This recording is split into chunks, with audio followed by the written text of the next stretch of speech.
Now, millions of families are at risk of losing critical food assistance if the shutdown continues into next month. Here in the Palmetto State, nearly 560,000 people could lose crucial benefits. In the Midlands, Richland County has the most people enrolled in the SNAP program compared to any other county in the state. More than 49,000 people rely on that program. More than 26,000 are enrolled in Lexington County, and in Sumter County, 17,000.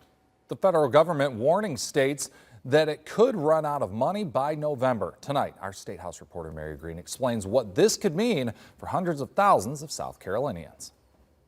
SNAP is fully funded by the federal government and provides monthly food assistance to millions of Americans living near or below the federal poverty level.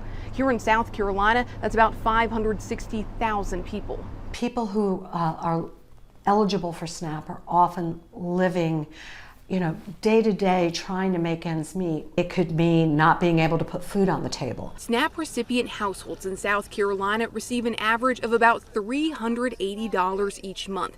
About half of those recipients are children, while about 1 in 5 is older than 50. SNAP is the #1 defense to hunger in our nation. If they don't receive those benefits next month, food banks and pantries are preparing for a major increase in need. So we're making decisions right now in order to at least help mitigate some of that.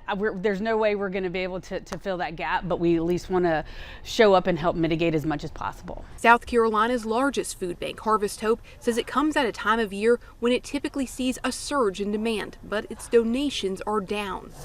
It anticipates a total SNAP shutoff would lead to a demand on food banks and pantries unlike any they've seen in recent memory, even more than the skyrocketing need they saw during the pandemic. There's not a long ramp up. People can't go get 4 more jobs between now and when their SNAP benefits cut off, especially if they have kids in school. Just as it expects more people across the upstate, Midlands, and PD to depend on its services, Harvest Hope says it'll depend on help from the community. We're looking to purchase food.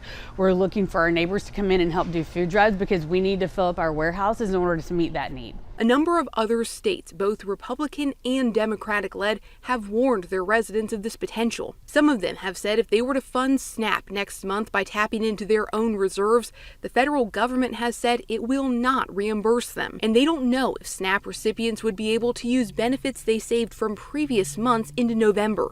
But so far, there has been no public messaging on this here in South Carolina, and we've been trying to get more information.